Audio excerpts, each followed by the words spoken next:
Renungan Harian Rabu 16 Maret 2022. Menjadi pelayan bersama dan seperti Yesus. Matius bab 20 ayat 17 sampai 28.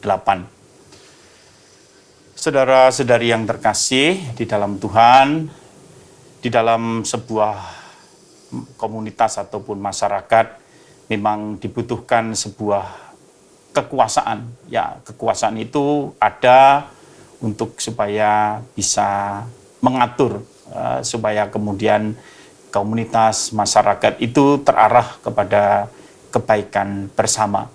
Namun kita bisa melihat dan juga kita bisa mengalami sendiri, kadang orang sering berebut kekuasaan. Ya, sering digambarkan orang yang berebut kekuasaan itu seperti kepiting dalam ember, yang ketika kepiting satunya naik, ya kepiting yang lain menggigit supaya kepitingnya itu tidak bisa naik.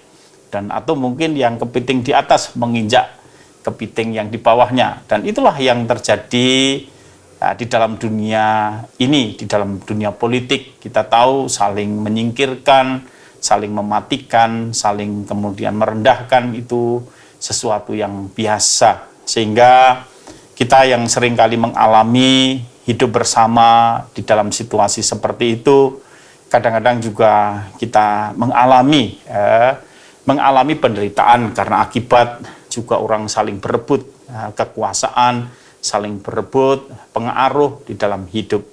Nah, memang itu penting, tetapi dari hidup dan ajaran Tuhan kita Yesus Kristus, kita bisa belajar bahwa kekuasaan itu kita juga harus gunakan, bukan untuk mencari kepentingan diri sendiri, tetapi untuk kebaikan bersama.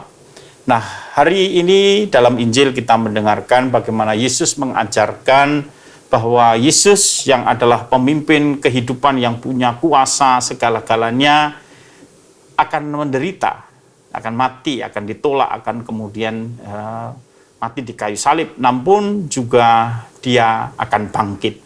Jadi kekuasaan Yesus itu bukan kekuasaan seperti kekuasaan duniawi, tetapi kekuasaan atas sumber segala dosa yang mematikan manusia, yaitu dengan kebangkitannya dia punya kuasa untuk mengalahkan dosa. Dan setelah mendengarkan ajaran Yesus itu, rupanya para murid juga berebut tentang siapa yang akan duduk di sebelah kanan dan kiri.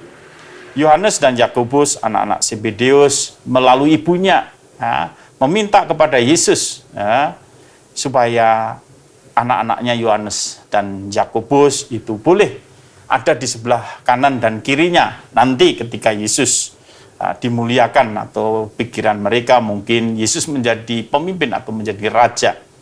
Dan mendengar permintaan ibu Yohanes dan Yakobus, anak-anak Zebedeus ini, murid-murid yang lain pun juga kemudian semacam punya kasak-kusuk juga, kemudian bertengkar juga, atau kemudian saling juga memperebutkan. Sebenarnya mereka juga menginginkan kekuasaan, menginginkan ada selalu dekat dengan Tuhan. Ya, kita juga bisa merasakan sendiri, kadang-kadang juga banyak orang juga berebut untuk dekat dengan orang-orang penting, ya. Kita juga bisa mengalami. Tetapi Yesus di situ Yesus kemudian mengajarkan bahwa murid-murid Tuhan harus menyadari dia sedang mengikuti Yesus yang menderita, dan untuk itu seorang murid juga harus ikut menderita bersama dengan Tuhan. Karena itu pertanyaannya kepada Yesus kepada mereka, sanggupkah kamu minum cawan penderitaan? Ya, dan mereka pun sanggup, ya sanggup. Tetapi soal siapa yang di sebelah kanan dan kiri itu bukan itu adalah Tuhan yang menentukan. Dan Yesus meminta para muridnya untuk tidak seperti pemerintahan atau politik di dalam kekuasaan yang saling berebut. Justru Yesus meminta di dalam komunitas murid-muridnya bahwa tidaklah demikian di antara kamu. Barang siapa ingin menjadi besar di antara kamu, hendaklah ia menjadi pelayanmu. Dan barang siapa ingin menjadi terkemuka di antara kamu, hendaklah ia menjadi hamba-Mu. Nah, saudara-saudari yang terkasih di dalam Tuhan, kekuasaan di dalam komunitas Kristiani punya tujuan untuk melayani, bukan untuk kemudian meninggikan diri, bukan untuk kemudian juga mengangkat diri, tetapi lebih untuk kemudian agar semua orang dapat diselamatkan.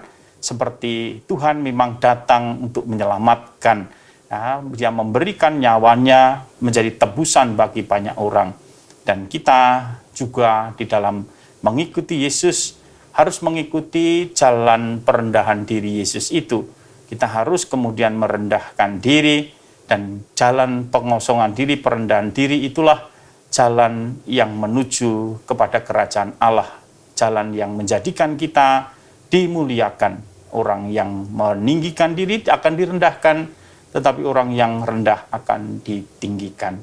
Dan kita selalu tetap harus belajar untuk selalu turun merendahkan diri di hadapan Tuhan, di hadapan sesama. Kita hanya pelayan-pelayan Tuhan, bukan penguasa-penguasa di dalam komunitas Kristiani. Tuhan memberkati.